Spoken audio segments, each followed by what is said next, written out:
All right, Grizz Nation, we are back, and we got a big week coming up. But before we get into it, guys, make sure you rate, review, and subscribe to the podcast wherever you listen to your podcast at. We're on Spotify, Apple, anywhere you listen to iTunes or whatever podcast, wherever we're there. You know what I'm throwing at you. So also, we're at the FCS Fans Nation YouTube channel. Definitely go check them out, subscribe. They've got a whole lot of just really cool podcasts that if you haven't heard of them, they're all over the country. So definitely give them a subscribe and check them out as well. And if you guys want to hear from us, if you guys have questions, thoughts, reach out to myself and Luke. Yep. And also just on Twitter and Instagram at fightonmontana. So we love to hear from you guys. And I think we do have some fan questions, but Yeah. I was going to say, if you don't feel comfortable putting them out there, you can direct message us. yep, I got one actually that got direct message to me this week a couple yep, questions. So we'll yep. bring those up later on. Awesome. Well, first of all, guys, let's do a little Grizz update with some of the other sports that are coming around that, get less of the show, but they are truly doing what they do on the field. So if I can pull it up real quick, I didn't write it down, but soccer has been doing great.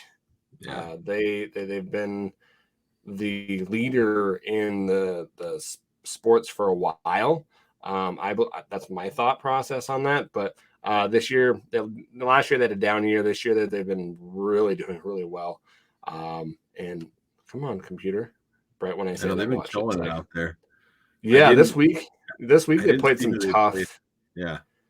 I know they played Georgia Southern, and come on, here we go. They played this weekend Colorado State, which they lost by 0-1 on Thursday, and then they played Georgia Southern and they lost 0-1. And so close matches from what I saw, especially the Georgia Southern and the Colorado State game. They were in those games. Well, the Colorado State game was a pretty late goal in the 65th minute. And then I forgot what the Georgia Southern game was, but they are on the road this week. But they're home actually Thursday. So Thursday they're playing Miami of Ohio. Oh, nice. They'll be on ESPN Plus, and then Sunday, which that would be a great game. They play Oregon State in Corvallis. Oh, wow. That is the last non-conference game, and it's on the Pac-12 network. Oh, very cool. And so definitely, if you guys have the Pac-12 network, check it out. It's a 1 p.m. kickoff on Sunday and then a 5 p.m. on Thursday. So definitely go check those girls out there. They're doing awesome stuff. So no, the next one that we have is volleyball. Volleyball had a weekend tournament as well. I think it was in North Dakota as well. Yeah, but this was the North Dakota one, the one we won last year. And I was trying to follow, and I think we beat North Dakota, but I'm not sure if we won the tournament or not. So let's see. We beat Green Bay. Okay. 3-1. We beat New Mexico 3-1. And then we lost to North Dakota 3-2, Oh, shoot. which that was like we were up. I think we were up 2-1 if I'm just checking on it. But we were up 2-1 going into the fourth match. That must have been what I saw was we were up 2-1 or something. Yeah, they beat us in the fourth match, and then we lost by 18-16 in the fifth. Dang. So yeah, and they were, except for the one we won in the third set, they are pretty close. The one that they won in the fourth set is 25-20. So volleyball's crazy because the momentum can just switch on an instant. Oh yeah, the swings can be huge in volleyball. Yeah, so super crazy. Definitely that. Let's see if I can go back. Gosh, my computer's slow today. What the heck? They play in the Boise State Classic this week. Thursday, they play South Dakota State in Boise, and then they'll play the likes of Loyola Marymount, and they'll finish up at Boise State. So that's the last tournament before they get into their Big Sky Conference games as well. So, definitely go check them out, guys. If you don't, definitely get ESPN Plus because I love having the ability to, flip on a game when I have some spare time. When I don't have any Grizz football to watch or basketball, so definitely go check it out. But Luke, how are you, man? Doing pretty well. Yeah, it's anytime the Grizz football team throws up a W and dominates their team, my weekend's pretty good. I'm in a pretty good mood all weekend then. 43-13. It was not close from the start of it. I feel like we could have put up even more points. Oh yeah. We took the foot off the gas a little bit, and the cool thing is almost everybody that came on the trip played. 68 out of 70 kids that were there played. So that's, college snaps are, hard to get. And so I think it's really cool that everybody got to play. And, Bobby says a lot. All those kids work just as hard, and they're all doing winter conditioning and stuff. And so to get your chance to get out there and play on the field and stuff, that's huge. So I'm glad that we are able to play so many guys. And it means a lot to those guys too. So yeah, it does. 43 it means a lot to the other teammates too. I mean, when you get to see those guys that work just as hard as you do get out there, it's a big deal. 43-13 win from the onset. The Trevin Gradney, the pick, one-handed, beautiful catch, just kind of solidified it. Like, okay, that's what kind of a game it's going to be. Yeah. So it was great to see. Like, I totally agree with you, Luke, that they kind of, and I don't think they let off their foot on the gas, but not on purpose, just because they were really, really like running the ball. Yeah. They were not going to take shots. I guess I meant by that was like we just started playing a lot more people and stuff where we didn't leave our starters in and just, hammer at them. So we wanted to get people playing more and trying some different stuff. Exactly. So Luke, let's go into the offense. Your thoughts, what you saw, and then we'll kind of go into what I saw too as well. So, I wasn't surprised that Clifton started. The week before, the neighbors played these guys and put up ungodly amount of yards rushing and stuff. And that's what they focused on. So, that's the game. It didn't surprise me. Our game plan was to run the ball, run some more. So starting Clifton being more of that running quarterback, I guess made sense to me. During the game, I really thought that after the first half, we'd see Vidlac out there just because of that. So I was surprised to see Clifton out again for a few series, just because it felt like the game was in hand already. Yeah. But our running game was crazy. And I know a lot of people don't watch the offensive line, but Walker is out there just killing guys and driving them back, pancaking them. And our O-line was just, they were taking the football out of these guys. They didn't want to play anymore. No. And you could see by the demeanor in their defense, they were done. Like, they're like, no. Yeah, they were not having fun out there. No. I was also impressed with, I didn't notice with our guys the heat affecting him. Where I didn't either. Like Utah Tech had guys that were cramping and things like that. So the other thing that I really noticed was, and I watched this, our wide receivers, they may not have been targeting a lot, but they were out there blocking their tails off. Yeah. And that's where we're getting them stretch runs and stuff.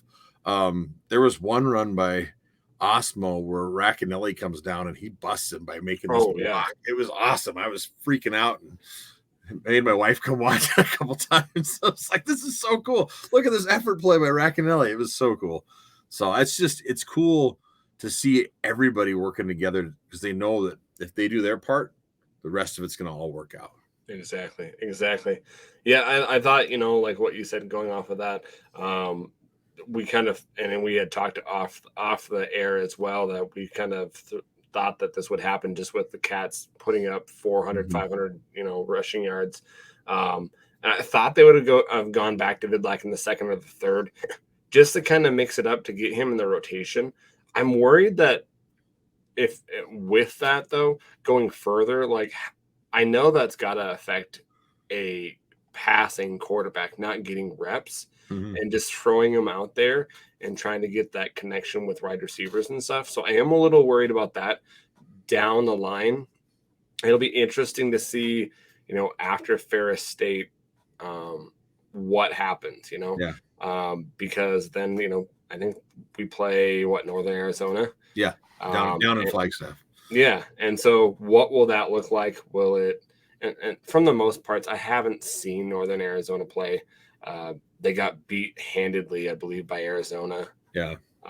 So haven't done too much research. The line played great. I loved seeing that. But I would have had said that probably Utah Tech is probably not towards the matchup as Butler would be. Yeah. I think Butler was better for sure. Yeah. I agree. McDowell, showed his ability to run the ball, man, and he, I think, kind of struggled a little bit throwing the ball. He had a couple of nice slant passes, but he really, if you really look at his throws, he really tries to like throw it at and kind of like push it rather than have a clean throwing motion. And they didn't really try to. A couple times they tried to throw it down the field, but most of it was a lot of slants, which they were open all night. He tries to look off, but he does stare down at his receivers a lot. Yeah. So, I mean, yeah, and he only had, 26 net yards of rushing in the game. Clifton did, but some of that's because I think he did get taken down a few times. Yeah. But I mean, the threat of him running too, that's just that threat. And I think that helps open holes up, and it makes someone have to, watch his presence too. But I was really, really pleased to see Osmo just pounding the ball, and he had 118 yards rushing, his long of 46. I mean, just watching his vision for the holes, you can tell he's more experienced because he'll slow up and let him develop. Sometimes, I mean, Gilman does great, but sometimes he runs in, hits it too hard because he's excited and stuff, where Osmo has that, and he'll see the blocks and stuff, let him develop and trust his blockers, and then make that move. And that's how he's busting those big ones. Yeah. And Eli's getting there too. I mean, that combo is huge. And then you've got X who can go catch passes in the flat. I mean, that just, those three right there are great. And it was nice to see, like, we had that goal line package where we had the three running backs back in there. Yeah. With Eli, Childs, and I think it was Osmo too, and just running two tights and just, pounding the ball old school. And it's kind of nice to see that, just our guys forcing them. And in fact, that was one of them where Chris Brown and I think Childs hit one guy and they drove him out back through the back of the end zone. Yep. Like blindside style. It was just like, I mean, you're doing that, you're just dominating a team. And then on that same formation type, I think Vidlac, they replaced one of the running backs and put Schaefer in, and that's where he got his throwing touchdown as well in that same kind of three-back formation. Yeah. Which is awesome to see. We kind of mentioned Vidlac not getting the time. So with him, I was surprised too when they put Chris Brown in. Yeah. I mean, Chris deserves time. Oh, yeah, I just thought, if we're really, truly developing quarterbacks and they're not sure who the starter is yet, that they would have given Sam a few more series. And that, I guess I was a little surprised, maybe a little frustrated with that. I was like, geez, just give him at least one more. And, they gave Chris 2 series, which I get because Chris is a team player and he's working his tail off too. And they want to give him some time, just, they call it mop up duty or whatever, because it's at the end of the game. But still, if you're trying to develop a quarterback, then keep him out there and let him work his craft some more.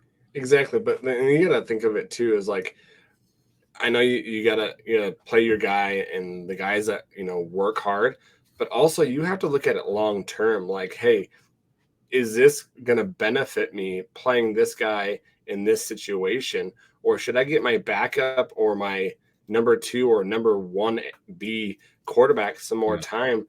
We have, and this goes down to the last couple of years where we haven't developed a quarterback. We haven't, like, honestly, like. It goes back to the last quarterback that we developed was Jordy Johnson. Yeah. All the other quarterbacks we've had are either transferred in, and they were pretty much like Snead was pretty much developed. Yeah. Johnson was pretty much developed. Yeah. Humphreys was what you were going to get. Yeah. And so it just is alarming to me of this mentality of, well, we're going to play our guys and not being able to see the long picture, the long road ahead of us. It just is alarming to me. I don't know what you think. Well, I mean, There's both. I mean, I know they're working on both hard and stuff, but I really think that the whole game plan this game was just the running, and that's why they went with Clifton for so long. And so my opinion is this next week, I wouldn't be surprised if we see Vidlac start, because it seems to me, just looking at some of the stats that I can find on Ferris State and their opponents, that they're more susceptible to the pass game than they are to the run game. And so just looking what we've done so far, it would seem like, okay, Vidlac will probably get the start because we're probably going to try to open our passing game up against Ferris State. So it would be interesting to see if that is the case or not. That's my gut feeling, I guess, but we're not going to know until not Saturday evening, when Riley has Hauk on the little pregame show and announces who's going to be going. Because I'm sure when TV comes out, it's still going to say Orr on there. Exactly. Well, yeah, and they're gonna. He's gonna be Bobby, right? And he's gonna do that. He's not gonna give anything. Yeah, I thought it was awesome seeing Bergen run one back. Yeah, and the beautiful just wall that happened was amazing. You watch those guys block, and they're just on their man. Like, that's why I always tell people, when you're watching the game, you're going to watch Bergen because you're excited. Oh yeah, go back and watch that again and watch all the players set that wall and hold those blocks for so long. I mean, that's the reason he busts those. And he's had some close opportunities already. So I mean, I felt like, I think he's going to get one this game. And when they booted it deep like that, it felt like, oh boy. Well, he had to like miss. Make one guy miss. Yeah, and then the second it was close, but yeah. He just waited for the wall just to form, and it was just like, I was more worried that he got stepped out of bounds. I couldn't see. I was like, oh God, please no. And then they showed that nice end zone shot. I was like, no, he tightrope that thing. And Bergen's good at tightroping like that. Yeah. So, when they switched the angle of it, he had a whole lot more room than what it looked like on that one camera angle. Yeah, for sure. But it's going to be interesting. I know Garrett Graves has spent time with him, the kick return, and he's back there as well. If they change it up back there at all, or if they're still going to go with that throughout the year. My bet is right now you're going to see Bergen back there, especially on punts. Yeah. Because if he's back there, the good thing too is that they may try to making sure he doesn't get it and shank it out of bounds. So just having him back there will cause their special teams to possibly mess up. So and I meant like kick return. Sorry. Oh yeah. Oh sorry. Just kick return. I bet we'll see Graves back there and stuff. But I bet we'll have Bergen and him, because we're gonna have to have two back there, just because they'll try to kick it away from Bergen, and we've seen that before. They'll kick it and switch right in the middle of it, like that. So we might see some of that. I mean, that's one nice thing with Bobby. He's such a good special teams coach. I mean, just look at our punter. I think he's doing great. Is. It's like third new punter, and they just keep rolling them out. I'm impressed.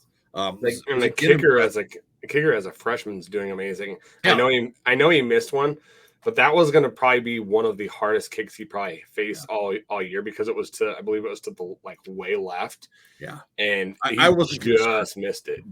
Missed it. Yeah, I mean, he's going to have a miss, and so if you're going to have a miss in a game like that. Exactly, especially on a tough kick. But he kicks the ball real well, and I'm not concerned with him at all. It doesn't seem like the moment scare him either. So no, and the ball just comes off his foot so well. Very nice. It does it and not like Ramos, he kicked it well, but like his kicks, you just know could just go. Miles, just going farther. So, well, then I like it too on kickoff. I mean, obviously the coaches, I think, are telling him this, okay, put it through the back of the end zone. He just puts it through the back of the end zone, or drop it right. I mean, he got very good accuracy on that kickoff on wherever the coaches want him to put it, depending on what they're trying to run. Yes, definitely. Any last thing for offense, man? I know that some fans out there, I was getting heated with some people, I think this weekend, we're complaining or worried that we weren't getting the receivers the ball enough and things like that. And it really comes down to game plan. That we can run the ball on this team like no other. So that's why we did that so much. We still got Bergen the ball. I think he got one target, but I mean, those guys know that their job is to help in the run game too. That's why we see them blocking and stuff and not taking plays off. So they realize they're part of the team and stuff. And this week could be the total opposite against Ferris. If Ferris is really good at stopping the run, which it appears they are, well, we might open it up and the receivers are getting everything and the running backs aren't getting much. So it just depends on the game plan that's going on. I think some people just need to realize that we're game planning to win the game. And if it means that we're going to run it 50 times, well, that's what we'll do if that's, what they're going to give us. Yeah, and I totally get that too. Like going into that game, I was like, well, they're just going to run the ball too, like with what we had saw. I'm not worried right now. Like if it starts being a trend where 2-3 games are passed and we're still doing this, then we've got to ask those questions about, hey, has the offense really changed much? Yeah. If this keeps on happening, if after the Northern Arizona game, this is still happening, then we got to ask that question like, hey, what's going on? Because, from all points, like your best athletes are your wide receivers and your running backs. You've got to be able to split that, because with this day and age, if you don't get the guy the rock star the ball, you're going to lose him, right? Yeah, he's going to transfer out, and we've got a lot of guys that have the ability to play in that lower end division, and I would hate for us to lose those guys. Well, I just don't see it because these guys are all pretty committed, and I know some people worry about that with the transfer portal, but they don't. I didn't see anybody on the field looking like they were not having a good time when the rest of the team's going, and they realize that they're part of the team, like what their role is, even depending on the game plan. But I agree with you, though. It'll be interesting to see how this progresses. Yeah. If we are just, not open up the pass game, that would surprise me. I think the coaches are really just looking at each game and what's going to make sure that we win. Because in the end, that's all. That's the main thing. Is just making sure we win. Yes, especially this weekend against a Division 2 opponent. Scheduling those games, I know that we have to have a home game, right? We have to have a home game for money-wise, for athletic budget-wise. And honestly, like this is not a division, like in my opinion, this is not a Division 2 opponent. It would be more like playing a non-scholarship opponent like Butler. Are they to the point of Butler? That's yet to be seen. These guys could probably beat Butler. From what I've seen, like they're pretty good. Like what are they, like 38 and like 3 in the last they don't lose years. Much. I think I looked at the last season, they lost 1 game. Yeah, last season. So and it wasn't like a blowout. It was like pretty close too. Yeah, and then they ended up beating that same team back in the playoffs. So yeah. But so it's going to be interesting. They do, and we'll get into it when we preview them. But thoughts on defense, man?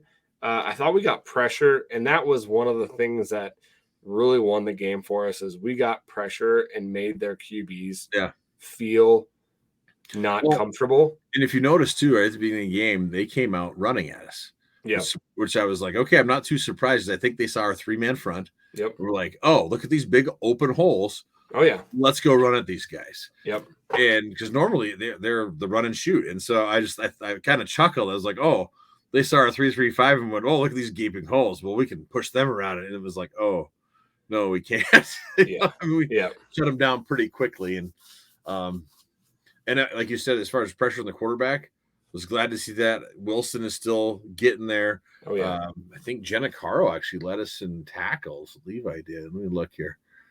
Yeah, he had three solo tackles, 3 assists, and then, like you said, Gradney getting the pick. And then I was surprised that was Trajan Cotton's first pick. Like, I just assumed that he had another pick. So good on him. I mean, he had to sit down on his butt and catch that thing, but hey, pick's a pick. And then Fauci getting a pick too.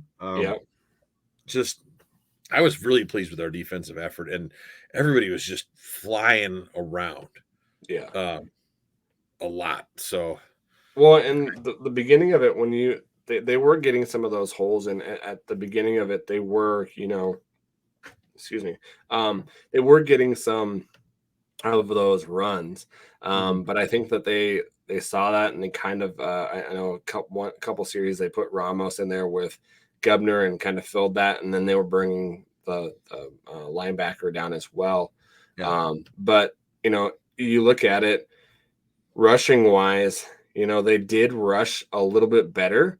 They actually even outran us, which is kind of weird. Their average was 4.9. They rushed it 21 times for 103 yards. Oh yeah, they did average 4.9. Yeah, which that's probably the most rushing yards we have seen a team rush against us. So their total yards were only 103. 103, so, yeah. Well, let's be honest. Like we get spoiled a little bit with these lower teams, being less than 50 yards a game. Yeah. Because I think Butler was like 40 something. And so I think that was kind of alarming at first, but they really did kind of solidify that up.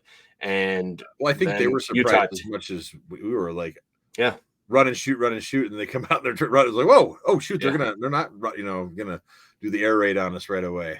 Yeah. So, and then they shut them down a little bit. They didn't get really those big runs that they did. And then they started passing the ball, which I was really impressed with our corners. There was some plays where they were right there with them, and there was no chance that they were going to be able to catch that ball. But also there was some times where our pressure on the quarterback made him so uneasy that if they were able to have some time in the pocket, it could have been a little dicey. But our defense did so much with that pressure that it just negated their ability to throw it down the field. Yeah, there was a few mistakes we had in some of the zones we were running where, like, Gradney let the guy go because his responsibility is flat, and another guy's going, and the safety didn't get the help over, but we still took care of it. And so, those are like little things that we can fix. But again, getting the pressure on the quarterback and some of those throws, I don't know, it's like, where is he going? Yeah, because I don't think he wanted to be there anymore. No. They played the two quarterbacks, and I thought Boone was the better thrower, and then they brought the other guy in, and I was just like, but they're figuring it out. They're trying down there. I mean, they've got a ways to go down there at Utah Tech. So, we only sacked them twice. They actually sacked us more than we sacked them, but I bet you we probably put the QB on there, but a whole lot more than they did with us. So, they sacked us 3 times. But, we had the ball. Let's see, 35 minutes. They had 24. It was just an overall kind of a win. So I thought it was really good. We 3 interceptions. Yeah. They had a fumble that did you check that fumble? I was like, oh, they got it back. I don't know how we got that fumble. There was some non-scratching in to get. Oh, I thought you were talking about the one where who was it? Gradney threw the receiver and then 44 jumped on the ball. But that's the one you were talking about. No, the one where there was like a pile and we came out with it. That was amazing. Yeah. There was like one guy. That's nasty down inside there. There's some poking and gouging and yeah. So, any last thoughts on the defense, man? I see them getting better. That's what I agree. Butler, that like you see the cornerbacks taking a step, the linebackers have taken a step. I think the defensive line is taking a step. I'm worried about the defensive ends a little bit because they were kind of quiet this game with Hayden Harris and Cale Edwards. Usually you get a lot more out of them, but they're doing their jobs. They're supposed to just stick there and fill spots. They're doing their jobs and keeping the edge and stuff. And just, I'm not worried. Like you said, I feel like that we're improving on defense and we're looking better. And the intensity and the way they're flying around makes me feel really, I'm pleased with their play because that goes a long way when you're flying around like that and popping guys. And there were still some big hits. The guys they're enjoying themselves out there playing defense. Oh, yeah. And I know we're going to get into Ferris State soon, but that's one of the things that I think it's hard for Ferris State to understand how that's going to be. Because we have a local D2 school where I'm living right now and I go watch them and you can tell the speed and just the intensity is different. Yeah. I was looking on their attendance thing, and I think last year they played 2 games that had 10,000 people, and that was one of them when they lost, and then one when they played the same team again. The rest of them, I mean, there's games with 1,000 people and stuff. Yeah. And so I think the intensity of a night crowd, and our guys, as much as like today we heard Trajan going, "Oh yeah, we don't care about those jerseys and stuff." They're gonna be pumped about it. That stuff gets you excited as a player. With all that going on, our defense, especially when you're wearing black on defense, something about that, you kind of feel like a badass out there, and you're gonna be flying around hitting people. And I think I'd be a little nervous if I was Ferris State coming in on offense with our defense, the way they're going to be going out there wanting to go after them. Yeah, and just with their quarterbacks, I don't think they're gonna know what hit them. But let's get into that, man. Okay. Any last thoughts on that game and anything you want to say? I'm just pleased with how we played Utah Tech. I was really hoping for a goose egg on the scoreboard, but part of getting everybody in, sometimes things like that happen. But overall, I thought the performance was great, especially in the fact that how hot it was and not seeing our guys getting hurt. I wouldn't have realized that it was still 90-some degrees down there. So I think our training staff's doing well, making sure everybody's staying hydrated and things. So that was good to see too. It was weird to see it after the sun went down, how reflective their field was. Yeah. Did you see that too? Yeah. Like how, I don't know if that was like just the camera or whatnot, but I was like, what in the world is going on with their field? But it was good to see no one getting hurt. That's what you want to see, especially those last game. Get through it where everybody's healthy, get into the Big Sky play, and that's where then rubber meets the road, right? Yep. I see us getting better offensive wise. They're trying some things. Defensively wise, they're getting better, and that's what we needed, because that was kind of like my thought process. That's where I was saying to say, well, our offense is going to probably lead us this year, just with who we lost, which hasn't been necessarily the case this year yet. I really do think that probably our offense can and probably will. It's just, I think we're still searching for that quarterback and to see what we're at. And then also just we have 2 identities, right? Either run and pass. It'll be interesting when we do those and when we show those. And then it's going to be, if we don't do that this week, like you said, Luke, I'd be very, very surprised just going off of what I've seen. Yeah, I tried finding some film on Ferris State, and it's hard because it's D2. YouTube, you can find a little bit, like one highlight of this year. It's all a lot of like a year, 2 years ago. I'm never a big fan of highlight tapes because all they show is the good stuff. It's like I like to see that. It's just like you watch them huddle videos of the recruits. It's like, they're all going to be their best plays. I want to watch a game in them and see what they're doing on that bad play, or when something bad happens, how they act. But just going off the stats and stuff, the D2 opponents they've played, it seems like where they've had success is throwing the ball against Ferris State. Yeah. With that, I would think that that's kind of what we would lean on too then a little bit. Well, yeah, and let's go into like Ferris State. Where are they at? They're coming from Michigan, right? Yeah. Big Rapids, Michigan is where they're at. They're a part of the GILAC conference. It's a Division II conference. They're the 2-time defending national champions. If they haven't won it, they've been in the semifinals or quarterfinals for the last 6 or 7 years. They're big. They going into it, I looked at their roster and I was like, oh, they'll probably have lines. Their offensive line. That's where I first looked at. I'm like, okay, they're big. Their offensive 300 pounders. Oh yeah. Some of them are 310, 315. I saw one guy at 330. So they've got some guys. Now, do they have the foundation and the footwork and the skills that they need to have? No, probably. I would think maybe not. But we'll see. And can they do? And like you said off air, do they have enough of those people to go through a whole game? Yeah, that's one of my questions. Is like with D2, there's not the depth that you get. I mean, the starters are probably, they could be pretty dang good.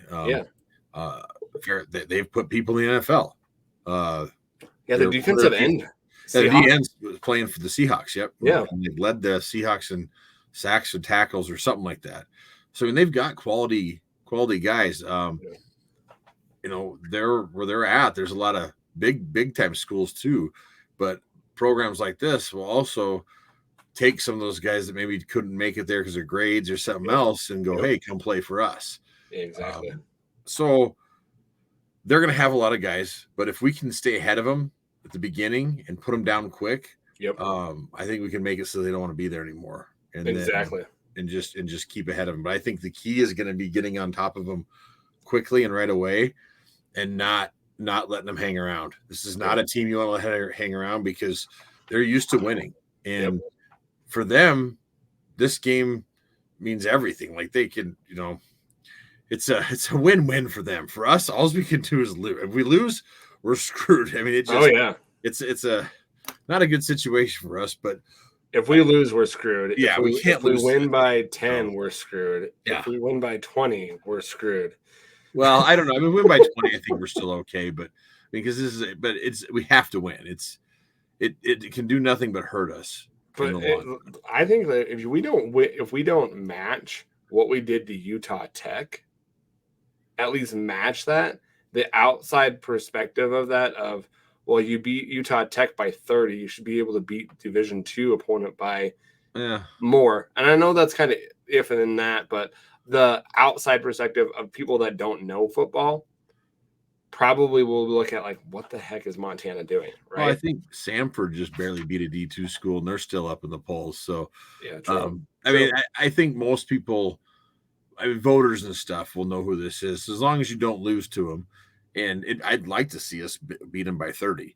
Yeah. But the thing is this is like, they're like the NDSU of D2. Gosh. I mean, it's, it might not be that. I just want people to realize that you're going to start giving people complexes. I love NDSU, and that's what happened to us a couple years back in 06 or something, or 03 maybe. I think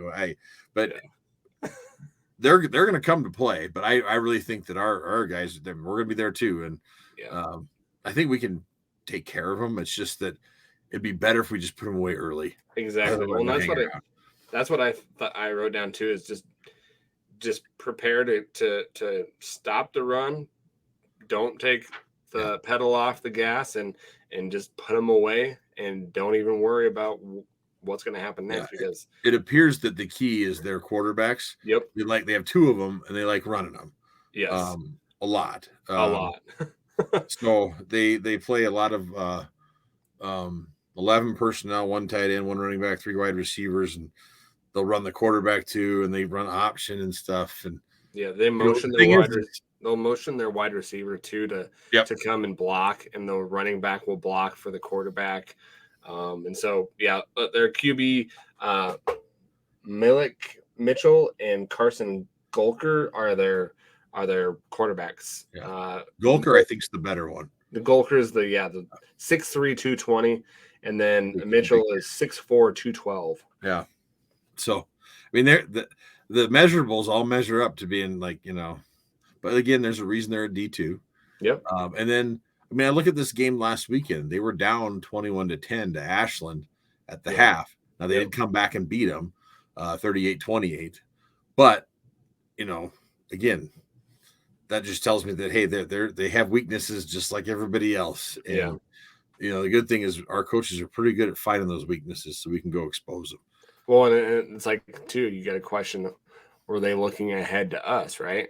Or they're looking ahead, not thinking about Ashland when I know they should be, but I have a hard time thinking that because, again, we don't mean a whole lot to them. I mean, if they beat us, oh, cool, that's great for your program.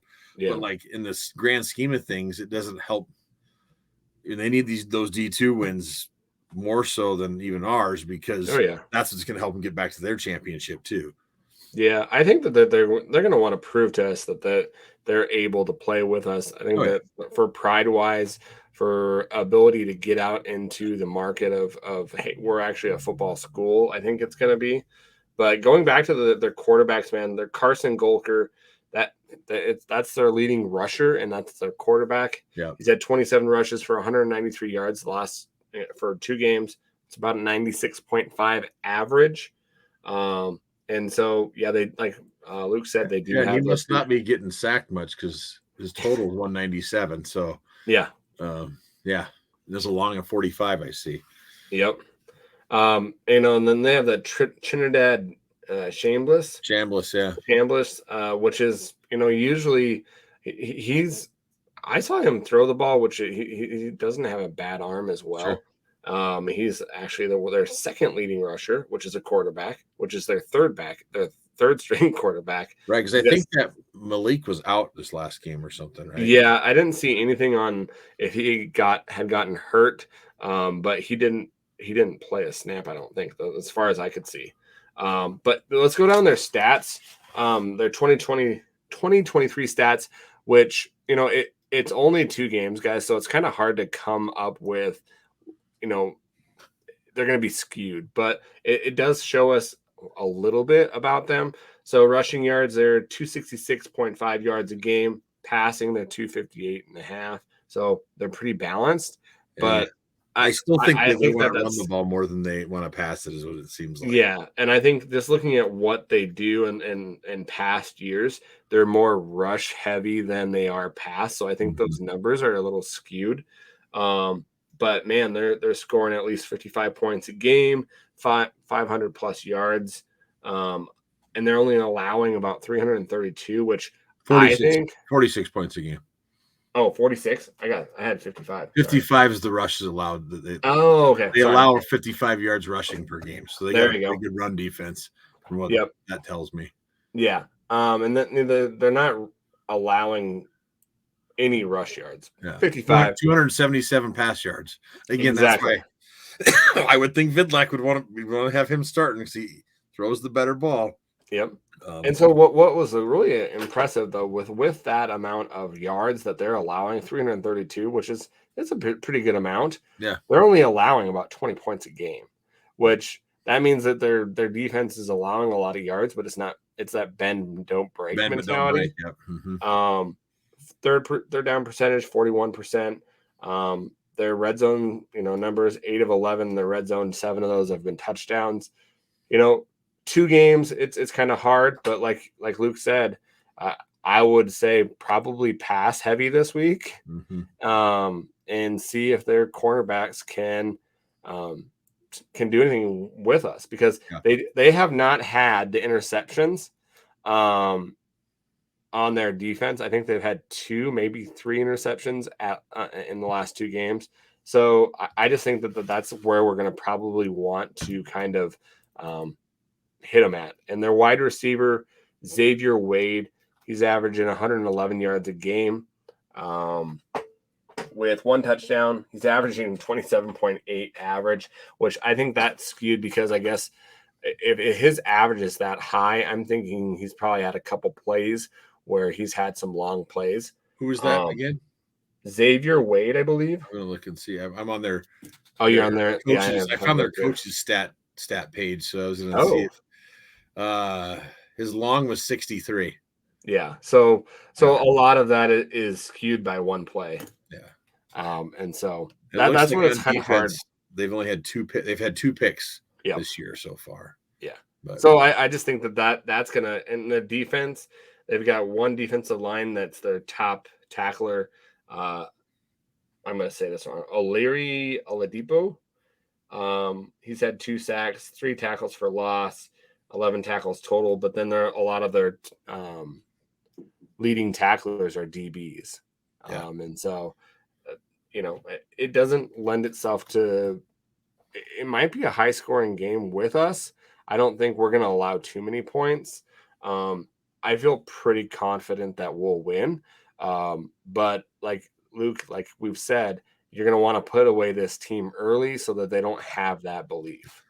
Yeah, just because they're so used to winning. Teams like that you don't let hang around, because they'll find a way, and we just don't want to let them hang around and have any confidence. And I was looking too, we were talking about attendance. Their first game had 5,000. That was at home, then 3,000 away. So I think the environment, you can't prepare for that. No, especially a blackout game. Well, and I mean, if they built our stadium today, they wouldn't be allowed to. It would be illegal. That's why we have pads all around the sidelines, because those sidelines are so close. Yeah. And it's just, I mean, they're going to feel that. And that, I mean, I've been to D2 games, and they're just, I mean, it's more like you're at a high school game. Even the ones that have a lot of fans, it's not this type of college football. And you hear other teams that have like come in and played us at Washington Grizzly, and they're like, that's like an SEC environment. So going from D2 to that, I think it's going to have an effect. And so hopefully everybody shows out and just goes nuts and have a few extra beers and go a little crazier if you want to in the north end zone, and just, really get on these guys. Cause I just have a feeling like, especially with our offense, they're heard the stadium where you can't hear at all. And how will that affect them? Because things like that. So I think I really feel like a combination of all that, and then the intensity from our players, we could put them away early and then just put it on them, and it could get out of hand. So that would be the best scenario, I guess. Worst case scenario is I'm hoping halftime and we're like within 1 point. That's like worst case. And I don't want to even talk about that. So. Yeah, let's knock on some wood. Let's not do that. But I think that they're a good D2 team. They're the best D2 team. Yeah, they're the best D2 team. But it's kind of hard to say, hey, they're better than anybody we've played, as in Butler. That's what I'm looking for. Are they better than a team that gave us a good fight and we beat them by 2 touchdowns? Yeah. Are they better than that? I'm leaning on possibly, but we'll see. We'll find out Saturday. I think this is the best team we've played so far, in my opinion. I think they're leaning towards that with all their numbers and their ability to win in their program. I think that they'll probably be the best team.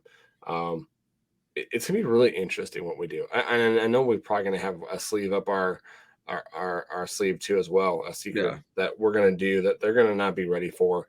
But I would expect one thing that I did write down that I've seen Ferris State the couple times that I've seen them and I could find is they're not scared of throwing some trickery out there. So don't think you're not going to see that, because you're probably these schools that are D2 that are coming into Washington Grizzly Stadium, they're going to have to try to find some edge. Yeah. And that's where you're going to get these kind of trick plays. And so don't be amazed that you might see one of those. Well, that's one thing. I was at QB Club tonight and watched some of the film on them. That was one place I got to see some film. And the thing I wrote down, because I'm always interested in the other team's offense and how our defense is going to be. And I wrote down, no, do your assignment. Like you're going to have to play assignment football because of the fact that they are kind of running some of this triple option stuff at time and just doing different motions. And the key is just doing your job and knowing your assignment and doing your assignment so that you don't get any blown coverages and stuff or get some guy open because you took the wrong person. So that's going to be, I think, the key, especially with those trick plays that you were mentioning, because that's going to be something that they'd love to do in this type of thing, is see if they can catch us off guard with something like that. And so RD just knowing their job and doing that is going to be key. The other thing is I've heard a lot of talk of, well, God, this is a really big line. They're 300 pounds. Well, our defense all camp had to go against our offensive line, who is massive. And so that, like, I hear that, I'm like, who cares? Yeah. Like, our defense will be fine with that. I'm like, that's great. Bring them on. Well, I'm not worried about it. I'm just surprised. I wasn't saying you were, but no. Like other people out there, internet versus are a little nervous about it. I'm like, who cares? So it's like we go against, our defense goes against some of the best that is out there, and then vice versa too. So if our defense can go against Chris Walker, man, that's a whole different kind of man right there, man. So if you want to be entertained, don't watch the running backs. Watch Chris Walker when he's playing out there. Watch the left side, McGinnis and Walker. Like, oh my gosh, even Forbes he does his job, but man, he's not afraid to light somebody up and too. the amount of polling we're doing with the centers and tackles, and just those guys are athletes. And I'm so glad that we got Walker back. Oh my gosh! I mean, I think it's going to benefit him too, because he's on we talked about before, the Senior Bowl list, and every game I just feel like he gets better and is getting nastier out there. It's like, geez. Well, and he's so raw. Like this is not something that he's done. Yeah. He was defensive side of the ball, so like he's got so much potential to grow into something.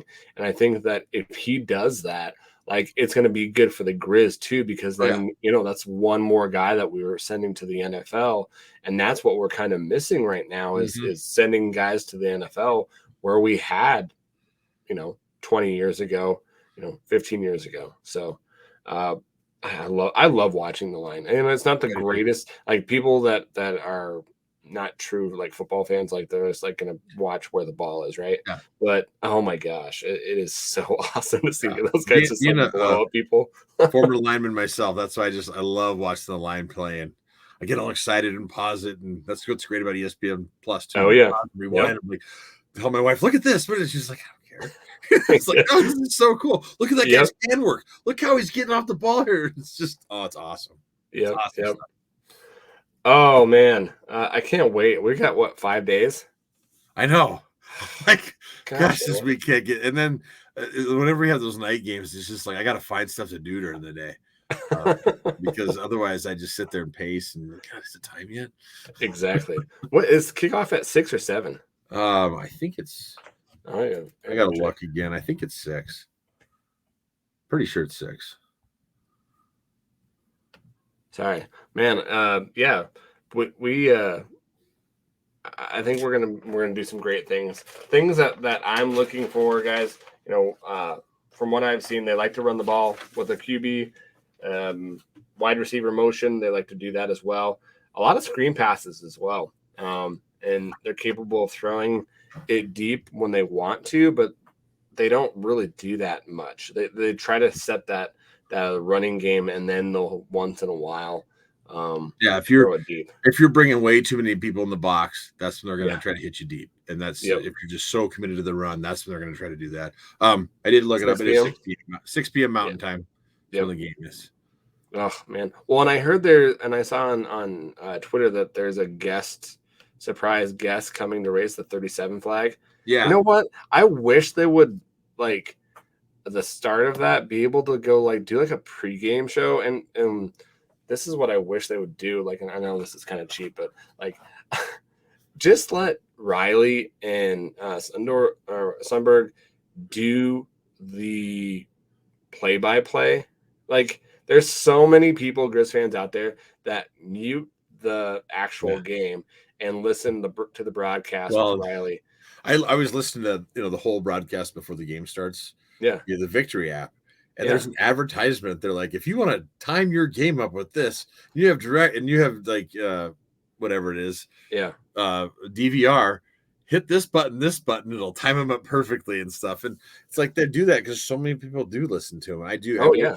I wish that they could have that new Ace kid's really good too. Yep. Or sour wine. Yep. I saw people are asking Sammy. He all of a sudden has been in the booth with sour wine, and he did a really good job of that. He's doing a great job, and people are like, "You should be in the booth, being the color guy." Like that would be awesome. Awesome. Oh yeah. So I'd like to see that happen. Put him up there. Well, and last year I loved Morningwig on it too, and I know that he was doing the mountain whatever MTN Sports. MTN, there you go, mountain. I always said mountain. Good Lord. But yeah, it's weird just the people that they have in there, just because it just doesn't flow very well. Well, I know some people, Marty drove them nuts. I love Marty. Oh, I love Marty. I enjoy the heck out of it. But oh gosh, he's an acquired taste, he would say. I guess some people. Fortunately, last year after one of the games, I was actually down at Paradise Falls and got to meet Marty and talk to him for a little bit. Awesome. I was like, this is so cool. But I enjoy the heck out of Marty up in the booth. Yeah. He's got a lot of knowledge. Like that guy has been some places. Definitely a lot of knowledge. His football IQ is up there. Oh Lord, sure. Yeah. Well, he's awesome to listen if you guys want to listen to him, Coulter Nuanez has him on all the time, weekly. Yeah. Give Coulter Nuanez a plug there, but it's always a good listen to as well. So, but man, I can't wait for this weekend. The rumor I've been hearing is it's Sean O'Malley. Really? That UFC fighter that's going to be. Oh, nice. That would be the one raising this. The rumor. I've heard. Okay. There's a few other ones I've heard out there too, but that's the one that seems to be. People are like, yeah. Who else are you hearing? Well, I've heard Robert O'Neill, the guy that was the Navy SEAL. Okay. People are like, someone really famous. Well, maybe J.K. Simmons would come and do it. I think he's done it before, though. I think he has. But they're like, I mean, the way they're hyping this up, I mean, to me, O'Malley would make sense because he just won the UFC. I've heard he's a Grizz fan, so like that would be cool. And there's that buzz that people are like, wouldn't that be awesome if he had a title defense like in like Washington Grizzly Stadium? Oh, geez, that would be so cool. Wouldn't that be awesome? That would be so cool. Like UFC right in the middle of Washington Grizzly Stadium. That would sell out big time. That would be that would be the thing is they'd have to do it soon because the weather's will start changing here soon. Just put a little component on there. So frozen. I got to ask you something. Yes, because we've kind of talked about it a little bit. Yeah. When the video came out today, I know I sent it to you right away. Yeah. The cool video showing the blackout unis. I mean, the video I thought turned out really cool. They're in the forest, and stuff. They had smoke, and everything looked really awesome. But I know all of us were going, black helmets, please. But for those people out there, they're like, why didn't they do black helmets? Well, you realize the cost of black helmets. That's probably why we just got the big pot. I'm a big fan of the big pot. Some people aren't. I like it in the back. I like the look. I really love the threads, though. Those are sharp with the black, the white outline, the maroon numbers. It had me fired up. Well, and I know that they probably get them at discounted, like a helmet like off of Amazon would be like an actual helmet is what $400 to $800. So and I'm sure that's probably not where they get them. They got Nike. Let's say they got a deal on them for $350 a piece. That's still 100 helmets you need. So that's $35,000 for one game. I mean, there's other ways we can find them to spend $35,000 where you can take the current one and just put a different sticker on it, which is exactly. Well, and see, and you referenced the decal. That would be me because we've talked about it. But I know there's others out there too that are like, see, mine's so cool. I'm okay. We haven't done the big paw on the back in a while, so I'm like, that's cool. Yeah. I dig it. See, and I liked it. I prefer either the Grizz emblem or either the outline of Montana. I still think they need to go back to like an old school decal. Like the old bear with the claw thing. Yeah, that would be cool. That's kind of cool. There's one that had like a really old one was like an M with a bear in the front of it. Like that would be cool too. Yeah. But, well, even like I would have loved to see the purple matte. Remember when we had those? The purple matte helmets? Oh yeah, they were like the deep maroon matte. Yeah, I know which ones you're talking about. And I know they probably still have those. That would be kind of interesting to see what they would look like with the black. Yeah, that would be cool. Or the ones that we have now, are those the silver ones? Yeah, because those they're like kind of silver matted. Actually, is what they are. Yeah, right now they're not the sparkly. Not silver. The sparkly ones, because it would be interesting to see what those would look like. I know that there's a guy, and I'm probably gonna get his. I think it was like Gus something. Oh, so Gus. It's at Sports PSD. I was just looking him up. He does amazing mock-ups. Yeah, his was matte black, maroon, face guard with a white outline Grizz paw on the side. Yeah, they look sharp. Like either the paw or the script with that white would look really tight. But again, it's a budget thing.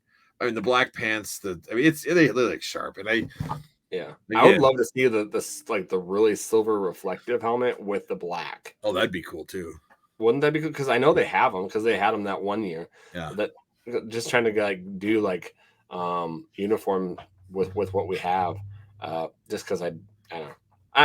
It's still what I am. It's still gonna look awesome. Really good. Yeah, it's gonna look really cool. And I think it's cool that rather than waiting till like they all came out to show them that they did a video and stuff and released it early. And again, like as much as they like to play it down like, oh, we don't care. We're just out there to play, and it's just for you guys. There's been players retweeting it and stuff, and they're gonna dig it. I mean, the thing is that helps with recruiting too. All that stuff it's big, and so putting it out there early is really cool. And I'm sure we're gonna have recruits there. Oh yeah, I'm sure. That time of year. Just imagine that. Imagine like all that sea of black. Oh yeah. And it's gonna look like hopefully everyone wears black. I know that they're selling the blackout T-shirts as well. I might have to. How cool would it be if they shut the stadium lights off and everybody put their like phone lights on for a little bit? That would be awesome. That would be cool. I don't know if I don't know how the lights, because some of those lights have to heat up and stuff. But how cool would that be if they were like bring them out coming on? And that would be cool, man. That would. Oh, got the goosebumps going already. I was like, right? Oh, that would be awesome. I got goosebumps with that too. All right, man. I have to toot my horn. I barely beat Luke last week. Yep. I was telling Luke that the last couple plays I was kind of worried because I'm like, oh gosh, that's that luck of the Irish. It's coming back to bite me because I thought they were going to get another touchdown or a field goal and I would have lost it, but I barely won that one. So we are on to week 3. Luke, what do you got, man? As far as the score, yeah. So I'm going to go Grizz 41, Ferris 20. 41-20. Yep. And I really hope I'm wrong about the points. I'd really love to see us like hold them like 7, but I don't know if I really like mine, but this is I'm gonna go this way. I'm saying 48-10. 48-10. I like that even better than mine. So I like that. I think I'm going to regret that because I think they might score a little bit more points, but I'm going 48-10. So I did this last week. I just ran my Versus app again. Awesome. Here's what Versus is saying. Okay. Montana win 35-21. That's way closer than I'd like to see. Yeah, that's not what I like. But so that's what the old computer's saying. So what was the Utah Tech one that they said? Oh, let me look here. Sorry. That's okay. How much I got it right here. I'll bring it right. That one 42-19. 42-19. Ooh, that was actually closer. Yeah. Crap. Hopefully they're not close on this one. Because the Butler one they weren't, right? Because it was 35-20. The Butler one, and they had us beating Butler 49-0. Okay, so that was off. Hopefully they're off again because that's way too close. It always seems like that app gets better as the season goes on because they get more metrics and stuff. But I'm hoping they're wrong on this. But you look at their grade on Division II Ferris State, and they grade them out high, really high. Yeah. So crap. All right. Well, that made me feel good. Did you want to get some? I got a couple of these questions if you want. Oh, yes. I have some questions too as well. So let's get into fan questions. I almost forgot. Gosh dang. I was worried about that. So yeah. Gosh, hey, what are you doing, dude? Usually we do the predictions at the end, but we'll do this right now because I had totally messed it up. You want to go first or me? Sure, I can go. Okay. So this is Lane, and I hope I don't get his last name wrong. Denner, and from Facebook. Joys the pod. His first question is how long can we realistically stick with this 2 QB system? Is it because neither guy has truly grabbed the position? And will it cause problems if you have a QB on a short leash? So personally, I don't think there's a short leash here. I feel like so far, and I hope we see it this week. And if we see Vidlac play right away, and then my prediction's right, that it's more, that's what the other teams have given us. Vidlac started because we felt like we passed more on Butler. And then this game we went with Clifton because we saw that the run game was going to be the way to go, and just having Clifton in there makes that other team think, oh God, he could take off and run. That's my theory. And if that theory is correct, we should see Vidlac start this week. Yeah. So what was this question again? So I'll read it again. How long can we realistically stick with this 2 QB system? Is it because neither guy has truly grabbed the position? And will it cause problems if you have a QB on a short leash? I think we're going to see it all year long. That's what I think. I don't think it's because the quarterbacks haven't grasped the offense. I think it gives us the ability to throw different stuff out there. And I think Bobby is wanting to be able to throw as much stuff out there where they have to prepare for something where he has an edge. I really think that we'll probably see some form of it all year long. Is it going to be like a half here, a half there? I think farther along, I think you're going to see, and I hope Vidlak's going to take over that spot. But I really do think that you're going to have those series or even maybe a half or so where you have McDowell play. And then I think they're going to sometime put McDowell and Vidlak. I think if you really want to throw in something like that, that's going to really confuse people. I just think that they're trying to get the offense going and be dimensional, multi-dimensional, where they have an edge because we haven't had that. Yeah. And so it also saves our quarterback. Mm-hmm. We haven't had a quarterback since Jordan Johnson actually played through a whole year doing this, even though I don't agree that that's how you do things. And I don't think that's what they're doing. It does save wear and tear on your quarterback. I just think if we keep on doing it the way that they're doing it, where you play a half, you'll play a quarter, I think it might get into the well-being of the quarterbacks and like, okay, what do you need? I'm hoping, and I'm pretty sure that they're talking to these quarterbacks, and I'm hoping that they're having those conversations. I'm sure they're setting that expectation of I would hope so, and I think that they are. But if it keeps on happening where we're playing a half of each quarterback, like we said, after the Northern Arizona game, then I'm going to start saying, what are we doing? Like this has got to be able to kind of slowly And Bobby keeps talking about one of them needs to go grab it, and I haven't seen that quite yet either. Yeah. Like just dominate it. So I don't. Time will tell. But with that though, you could always say is like, well, didn't Sam do that in the spring? Well, yeah, but he loves that. He loves that competition. So yeah, and I think that that's just kind of him saying that, where he's trying to get his quarterbacks better. Yeah. Right. You know, our iron sharpens iron kind of approach. We've got what, 3 more games, guys? 3 more games until the rubber meets the road, and I say that a lot, but hey, I need to find another term before we meet UC Davis, and it's at UC Davis. Well, that's why I think it's too early to truly answer that question. Yeah, you know, just because we need a little bit to see a little bit more from these first 2 games. He's got a second question on here too. Okay. It says Junior Bergen 1 catch, Aaron Fonts 2 catches. With such an explosive playmakers, why aren't we targeting them more and stretching the field? So we did in the first game, though. Yeah, we did have. That's what I think. This last game, this came up a lot. I saw on like different fan pages. Our game plan against Utah Tech was run, and some more, because we saw what the neighbors did to them, and it was just going to be easier for us to do that, and it was working so well. Why go away from it? We were just dominating them. So if you want to put yourself through the pain and agony, really go check out the Cats Utah Tech game, and then you'll say, okay, that's why we ran it so much. I really truly believe that, and I'm not on the side of run the ball. I'm on the side of hey, we need to get a quarterback in there that can kind of go back to era 1995 where we were throwing it all over the place. Where I think that would be a good thing.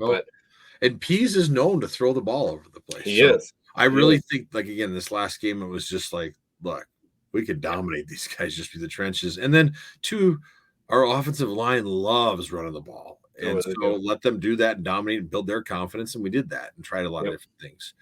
But this week, again, like I keep saying, it's good. Everything that I see shows that we should be throwing the ball a lot more and throwing it around. Well, and when you get to the games where, you know, the coin flip games, you're looking at UC Davis, Idaho, Sac State, and then you've got the end one where I don't think it's a coin flip right now, where MSU is probably a little bit better than us, unfortunately. But those 3 UC Davis, Idaho, and Sac State games, with this new clock rule where it runs consistently until the last 2 minutes running the ball. Did you see that Rutgers game where they got the ball and they had the ball for 13 minutes in that first quarter? I It, didn't see and that. it was one drive. And so it's shortening those games where, hey, it's definitely you're short. yeah. You can shorten the game a lot if you're running the ball a lot. Oh, yeah. If you take and you run out the play clock and you run the ball and you do that, it's definitely doing that. So I watched the first part of that, the Neighbors versus Jacks game, and that first quarter went quick. I was like, whoa, that was fast. Yeah. Because of that clock keeps running, and they were just running the ball. Both teams were doing the same thing, just running the ball. If you get two teams that are just doing that, man, the quarters can go really quick. Yeah. So, and I think that's going to be kind of something that we'll have in our back pocket when we play those guys. If we have a lead, then we might run the ball a little bit more. The old Bobby ball. The old Bobby ball. Take the lead and just hammer it down and run the clock out. Exactly. So I wouldn't be too worried until after the Northern Arizona State game. For that person, if we're still seeing it after the Northern Arizona game, then we've got an interesting pod going to the Idaho State game. No kidding. Because they throw the ball a lot now at Idaho State. So thanks, Lane, for sending that question. Exactly, Lane. Thank you. I have one from Bridger B. Dean. Sure. Lord at B. Dean Lord. Wow, so impressed with Gilman and Osmo. Who you got? So, it's hard to between those guys. I don't know. Osmo, his brand of running the ball is just so awesome to see because he is just he loves contact, right? Mm-hmm. But Gilman has the ability and shiftiness where it's electric. I would say probably more Gilman just because Osmo, I don't think he's had a season where he's made it through. And I'm really worried that hopefully he can stay healthy because with that dimension of both Gilman and Osmo, and then you throw Harris in there too, it just gives us a better ability to kind of throw at teams. So, yeah. So I said this earlier, I'm going Osmo, and this is where I give Osmo the edge. I think he knows when to slow running down a little bit and has better vision at the moment to see where his blocks are going to be. Because I have seen where Eli's run up his blocker or not let it develop and ran in the wrong direction. Yeah. Where it seems like Osmo, knows and trusts him and will slow it down and go. This is a long time ago, but Johansi Humphrey used to say he was slow, and that's why he got so many dang yards because he was so slow. The blocks would develop, and that's not really true. Yo was just a great freaking running back, but he had the vision and could see where everybody was going to go and knew the holes and the path to take. And I see Osmo doing that, and Gilman's going to get there. I mean, he's close. I mean, we're talking just a smidge difference, and I think Osmo, because of his experience, has a little bit more of that to find that hole, but Gilman's getting there. And that 1-2 punch of both of them is huge. Not to mention then we've got X right there and Childs. I don't know why we played Iverson this last game. He got in. Did that bother you? It bothered me. It bothered me. I was like, whoa. Why? He only gets 4 games and you put him in for what? Whoa, what? I thought that was weird.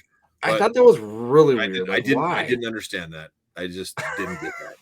But that's whatever. I mean, it's why would you wouldn't you want him to I felt like that was a waste of a game. Exactly, because he didn't get that many reps. Yeah, I didn't understand that other than I don't know. I can't figure that one out. But I can't either. I was was on my things of hey, possibly get to, and then I was like, but since we're talking running backs, it's just I was like, what's he doing in there? It was exactly.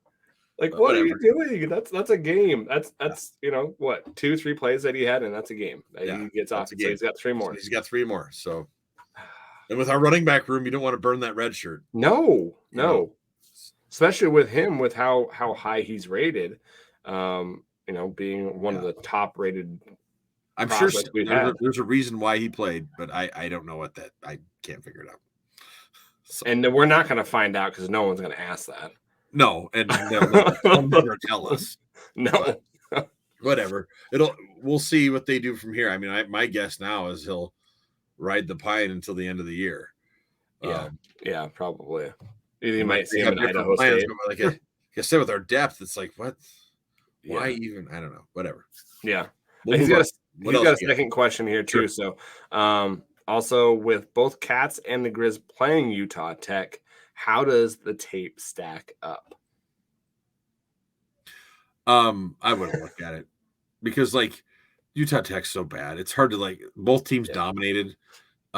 If we wanted to put 60 at them, I think we could have. We could have left our people in and just kept hammering away. And because when we had people in there at the end of the third, it's hard. I think it's really hard to compare that just because that's why I like to compare more like opponents. I mean, we compare like opponents. People want to do that. Oh, you both played the same team.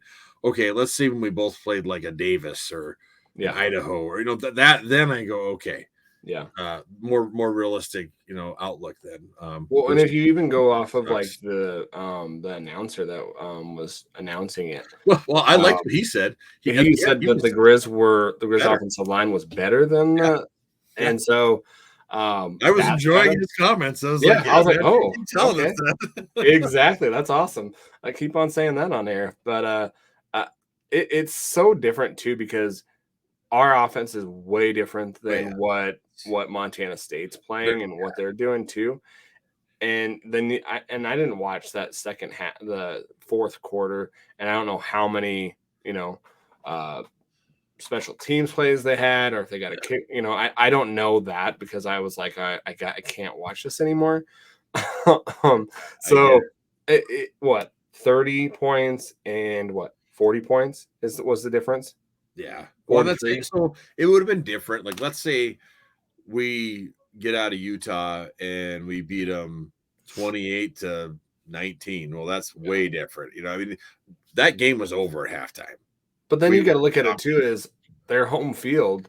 Yeah. What would our home field be? Would that be 10 points? Would that be 15 points? Like you got to throw that into it. It's not the same place too. So that's why I think it's so hard to look at that. I mean, here's where I look at it. Both we dominated them and the neighbors dominated them, and that's the way you can look at it. And exactly, we'll keep going forward here, and I'm sure there's some more like opponents we have out there. We can do that comparison a little bit better further on down the road. And then honestly, guys, if you're looking at who's better right now, you have to say the Cats are better. Like they just played the defending national champions and they lost by 4 points. I can't go against them saying that they're better than us right now, just because of where they're at, where they've been. Now that will be proven at the end of November. But if you're trying to look at who's better right now, it would be hard for me to say that the Grizz are better than the Cats right now. But that's just me. I'm just not going to comment because I can't. You're going to let me say that? I'll let you say it. I'll let you go for it. I'm not going to say it. I'll get people like yelling at me. It's like I cannot stand. Yeah, I can't stand it either. I know you can't. I just I can't even let those words. I'm not going to put that crap out in the universe. Trust me, they are ranked higher than us, and there's a reason they are. Yeah, well, so, and I've got Cats fans down here in Sheridan, and they're proud and they're show it all the time, and it sucks. But it is what it is. We need some payback there, and that's why I'm going to that game.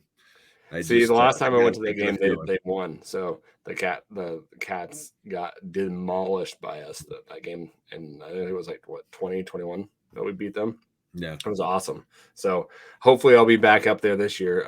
I'm crossing my fingers. So, but all right. Well, any other questions you had? That's all the questions I had, man. That's all I had. Again, like we were saying earlier, if people do have questions, there's the Fight on Montana on Instagram, Twitter, or you can DM Adam or myself through Facebook, Instagram, Twitter. We're on all those. and we'd be happy to take your questions. And then don't you put it on egress too or something? Yeah, I forgot to this week, but I'll put it on egress as well. And so yeah, we'll have those 3 areas as well. So yeah, appreciate everybody listening, and I know I enjoy this. It's kind of therapeutic, and it is. It gets me a little fired up too, and just like, all right, I'm really looking forward to it. And it'll be nice too once we get into like playing NAU, because then I can actually watch some film on their team a little bit more. Exactly. I like breaking that stuff down too.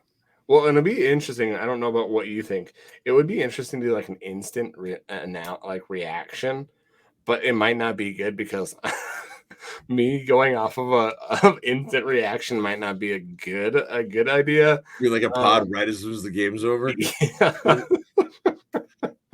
It might have a little E explicit on there then, because sometimes I get a little mouthy. I mean, on both whether we win or lose, I'm yeah. Definitely, it's already got an E on it already. But okay, I wasn't sure. I couldn't remember. Yeah, so we're good. I try to keep it PG-13 as much as I can. Yeah, exactly. All right, guys. Well, thanks for listening again. Like you said, go rate, review, and subscribe, and we'll see you here next week. Heck yeah, go Grizz. Fight on.